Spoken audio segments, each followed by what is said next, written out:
साथियों नमस्कार, कैसे हो आप सभी। मेरा नाम विनोद कुमार शाक्य है। स्वागत है आप सभी का आपके अपने YouTube चैनल विनोद कुमार शाक्य के चैनल पर। आप सभी प्यारे दोस्तों का स्वागत है। तो दोस्तों, आज की इस वीडियो के अंदर हम बात करने वाले हैं कि जो हमारी प्रश्नावली चल रही थी 14.1 कक्षा 10वीं की गणित की, तो जिसके अंदर हमने क्वेश्चन नंबर 7 तक कर लिए थे पिछली कक्षा के अंदर।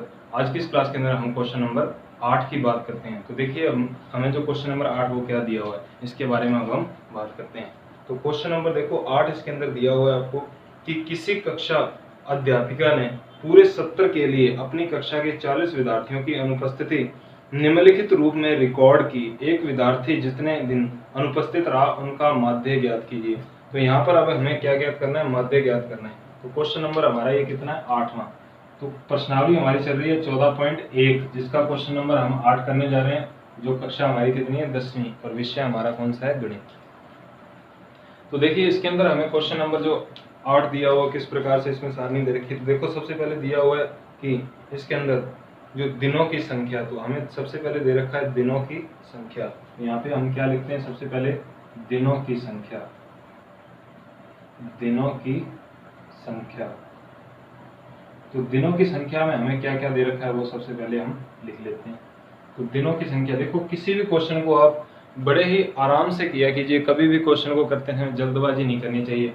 आराम से अगर क्वेश्चन करोगे तो एक बार में सही हो जाएगा। अगर आप जल्दबाजी में करोगे तो उसको फिर से आप 2 से 3 बार करोगे। तो इससे बढ़िया क्या, आप किसी भी क्वेश्चन को आराम से समझो और आराम से उस क्वेश्चन को सॉल्व करो। कहीं भी कोई भी क्या है, प्रॉब्लम नहीं होने वाली। तो यहाँ पे देखो, क्वेश्चन हमें दे रखा है दिनों की संख्या। तो दिनों की संख्या दे रखा है 0 से 6, 6 से 10। तो 0 से कितना दे रखा है, 6। उसके बाद 6 से कितना दिया है, 10। यानी कितने का अंतर चल रहा है, 4 चलेगा। तो 10 से कितना आ जाएगा, यहाँ पे 14 दिया हुआ है।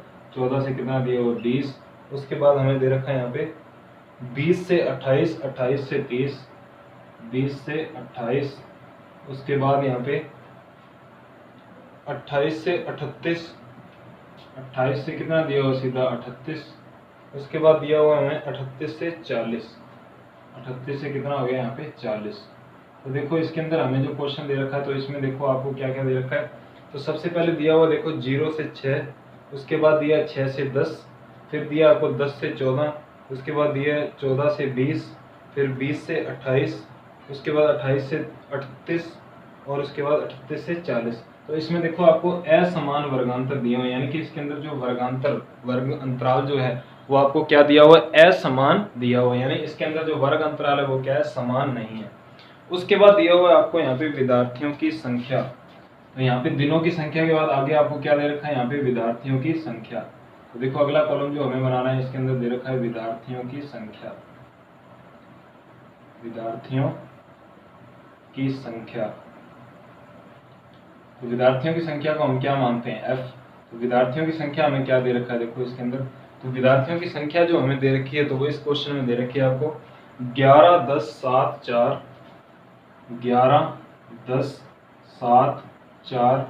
इसके बाद आगे दे रखा है 4, 3 और 1, 4, 3 और लास्ट में कितना दे रखा है, 1। तो ये हमें दे रखा है क्वेश्चन। देखो, तो क्वेश्चन के अंदर हमें क्या दे रखा है, तो क्वेश्चन के अंदर सबसे पहले हमें दे रखा है दिनों की संख्या, इसके बाद दे रखा है विद्यार्थियों की संख्या, जिसे हमने क्या मान लिया, f। तो अब हम क्या निकालेंगे, यहाँ पे इनका माध्य निकालेंगे। तो इनका माध्य निकालने के लिए सबसे पहले हमें क्या बनाना पड़ेगा, यहाँ पे देखो आपको पता है कोई भी चाहे विधि आप लगाओ, तो इसमें माध्य निकालने के लिए सबसे पहले हमें चाहिए होगा मध्यमान। तो मध्यमान निकालने का क्या तरीका होता है, तो किसी भी वर्ग में क्या होती है, उच्च सीमा और क्या होती है, निम्न सीमा। उच्च सीमा और निम्न सीमा दोनों को जोड़कर जब 2 से भाग दिया जाता है, तो उस वर्ग का क्या आ जाता है, मध्यमान। तो मध्यमान यानी x। तो देखो 6 और 0 को जोड़ा तो कितना आ गया यहाँ पे 6। तो 6 का आधा कितना होता है, 3। उसके बाद 6 और 10 कितने हो गए, 16। 16 का आधा कितना होता है यहाँ पे 8। इसके बाद 14 और 10 हो गए 24। 24 का आधा होता है यहाँ पे 12। इसके बाद 20 और 14 कितने हो गए यहाँ पे 34। 34 का आधा होता है यहाँ पे 17। उसके बाद 28 और 20 हो गए यहाँ पे 48। तो 48 का आधा होता है यहाँ पे 24। उसके बाद 38 और 28 यहाँ पे हो गए देखो 66। 66 का आधा होता है यहाँ पे 33। उसके बाद 40 और 38 कितने हो गए यहाँ पे 78। 78 का आधा होता है यहाँ पे देखो कितना 39। 39 गुना कितना होता है यहाँ पे 78।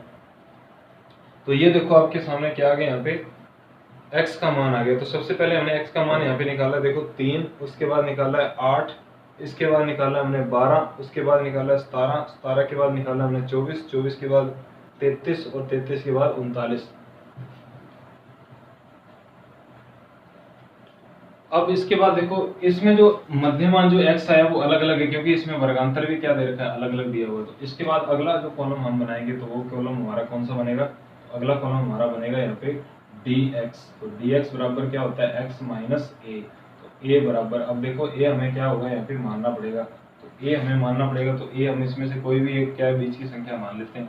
तो मान लो हमने कितना मान लिया यहाँ पे, a कितना 17, तो यहाँ पे 17 मान लिया। तो 17 देखो, अब 3 में से 17 गए तो माइनस का कितना बच गया 14, 8 में से 17 गए तो माइनस का कितना बच गया यहाँ पे 9, 12 में से 17 गए तो माइनस का कितना बच गया 5, 17 में से 17 गए तो 0, 24 में से 17 गए तो कितना बच गया 7, 33 में से 17 गए तो यहाँ पे बच गया आपका, तो ये 3 और 3 6 10 16। उसके बाद 39 में से 17 गए तो 17 दूना 34, 34 और 5 39, तो 17 5 कितने हो गए 22। तो ये आ गया आपका dx। इसके बाद अगला जो कॉलम बनाएंगे वो हम बनाएंगे यहाँ पे क्या, एफ dx। क्योंकि जो अब देखो हम क्वेश्चन यहाँ पे कर रहे हैं वो कर रहे हैं अपने कौन सी विधि से, कल्पित माध्य विधि से, कल्पित माध्य विधि। तो कल्पित माध्य विधि से क्या निकाल रहे हैं हम, समांतर माध्य। तो x बार बराबर a plus sigma F D x बटे सिग्मा एफ, ये हमारा सूत्र हो जाएगा। तो अब हमें क्या निकालना है, एफ डी एक्स। एफ हमारे पास ये रहा और डी एक्स हमारे पास ये रहा। तो जब 14 को 11 से करेंगे तो ये आ जाए आपका, देखो 110 और 11 चौक 44, 110 और 44 कितना हो गया, ये 154, ये किसका आ गया माइनस का। उसके बाद 10 9 90, ये किसका आ गया माइनस का। 7 5 35 किसका माइनस का। उसके बाद 4 को 0 से किया तो कितना आ गया 0, 7 चौका कितना हो गया यहाँ पे 28, 16 तिया 48 और 22 एकम 22। तो एफ डी एक्स जो हमने कॉलम बनाया इसका टोटल देखो कैसे याद करेंगे। तो सबसे पहले हम इसमें माइनस के मान जोड़ लेंगे, तो ये हो जाएगा 4 और 5 कितना 9। उसके बाद 9 और 5 कितने हो गए 14, 14 और 3 यहाँ पे हो गया अपने 17 यानी 7। उसके बाद यहाँ से लगी 1, 1 और 1 2 यानी 2 7 9, ये किसका आ जाएगा माइनस का। इसके बाद अगला जो टोटल होगा देखो ये प्लस का 8 और 8 16 और 2 18, 8 यहाँ से लगी 1, 4 और 2 6 और 2 8 और 1 9, तो प्लस के हो गए 98। अब देखो किसके बच गए यहाँ पे, देखो तो बच गए यहाँ पे किसके ज़्यादा माइनस के। कितने बचेंगे, 9 में से 8 गया 1, 7 में से 9 जाते हैं 27 में से 9 9 या 27 यानी कितने बचेंगे हमारे 18, वो भी किसके माइनस के। तो ये बचेगा अपना माइनस का 181। तो सिग्मा एफ डी एक्स बराबर कितना आ जाएगा माइनस का 181। तो यहाँ तक अपना क्वेश्चन हो जाएगा। देखो कि माइनस का 181 क्या आ जाएगा हमारे पास, ये इसका टोटल जो है वो आ जाएगा। इसके बाद देखो अब इसका मान जो है वो हमने किस में रखना है, सूत्र के अंदर रखना है।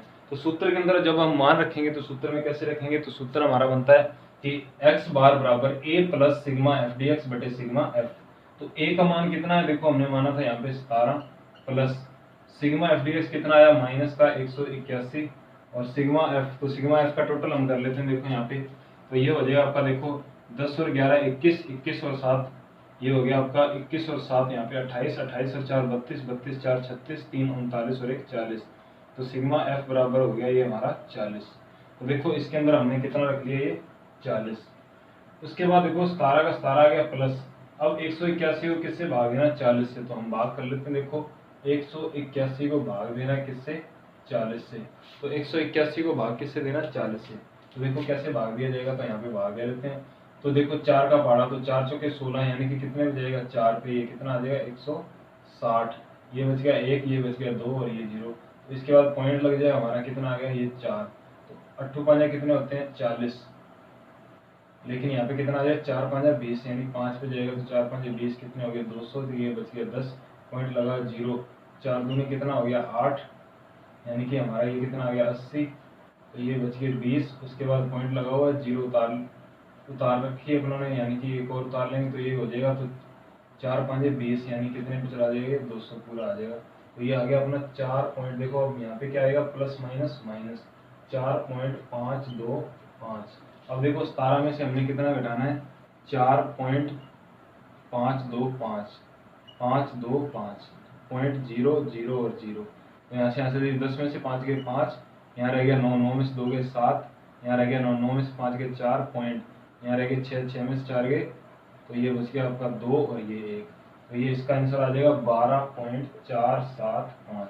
तो देखो ये जो क्वेश्चन है हमारा कौन सा, ये हमारा क्वेश्चन कितना, क्वेश्चन नंबर 8। तो क्वेश्चन नंबर 8 का हमारा आंसर आएगा 12.475, या इसे हम लिख सकते हैं या जब इसको राउंड फिगर में करेंगे तो 12.48, क्योंकि देखो 7 5 के बाद आगे कोई अगर संख्या नहीं है तो देखो यहाँ पे क्या, अगर ये 50 से ज़्यादा हो जाएगी तो पिछली संख्या क्या हो जाती है, अगले में बदल जाती है, यानी 5 जो है यानी 50 से ज़्यादा है तो ये 7 की जगह हम क्या लिख देंगे 8, तो 12.48 लगभग हमारा ये क्या आ जाएगा आंसर यहाँ पे आ जाएगा। तो उम्मीद करता हूँ ये जो क्वेश्चन मैंने आपको समझाया तो ये क्वेश्चन आपको समझ में आ गया होगा। अगर ये आपको क्वेश्चन समझ में आया, अगर ये वीडियो आपको अच्छी लगी तो इस वीडियो को आप लाइक करें। इस चैनल पर नए हैं तो इस चैनल को सब्सक्राइब करके बेल आइकन को जरूर प्रेस कर लें, जिससे आपको आगे आने वाली वीडियोस के नोटिफिकेशन मिलते हैं और वो भी सबसे पहले। तो इस वीडियो के अंदर जुड़ा रहने के लिए आप सभी प्यारे विद्यार्थियों का बहुत बहुत धन्यवाद।